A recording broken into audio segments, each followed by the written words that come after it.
You said pre-race that you knew that you finished one place behind Annabel twice before, but you had that slightly faster run than her. Did you think you could run her down with that lead on the bike? You know, I had no idea, but as the kilometres ticked by and after 10k, I thought, you know, this is a foot race now, and began to reel her in. Yeah. So when you actually caught her, is it your sort of plan to keep going, pushing hard past her, to sort of a mental thing for both you and to sort of psych her out as well? I never try and psych anyone out. I might do it unbeknownst subconsciously, but yeah, just concentrate on my own race and push as hard as I can and keep going as hard as I can. So pretty successful trip to New Zealand. Absolutely. Should come more often, really. Yeah, absolutely. Now talk us through the actual race day. A bit behind out of the swim, but you seem to have a reasonable swim, you know, this time round. I have no idea how far behind. I have no idea how good, bad, and different the swim was. It felt okay. I'll see when I look at the splits, but I think it was a progression on my swim, as it were. And biking, I just try and bike as hard as I can, and you know, I know that's unlikely that I'll make any ground into Annabel. She's a really, really good, strong cyclist, so it's really about damage minimisation until I can get onto the run and see what's left. Yeah. And what do you think of the course?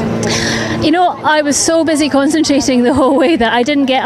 Everyone said, "Oh, don't forget to look and have a look at the islands." I'm like, you know, I had no idea there was anything out there apart from a white line. And you did really race in your own bubble. Really good. Well, yeah, that showed when we all went the wrong way, didn't it? Yeah, I know. Oh yeah, oops.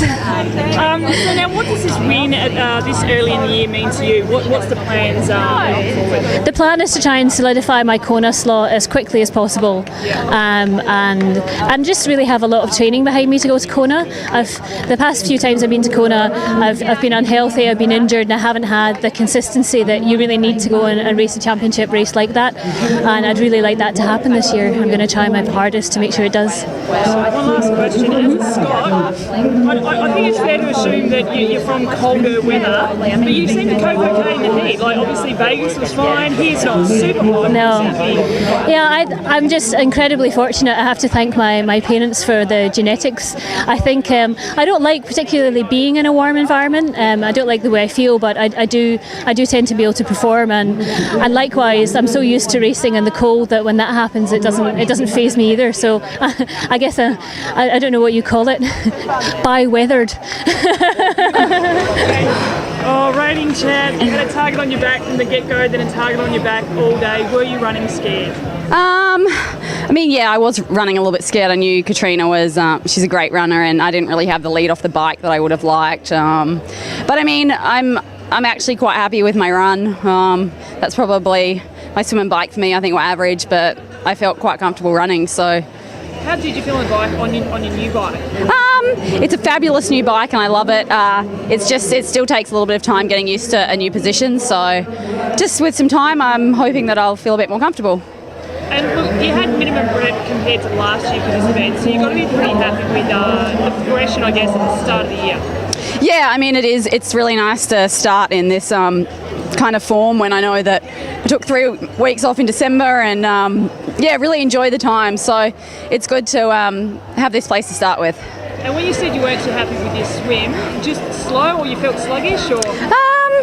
I think I'm definitely an athlete that's better if I'm pushed. So, I mean, I did miss the likes of Liz Blatchford and Meredith and people like Leander and Julie Dibbins. So it's nice when you're in a swim with girls of that quality.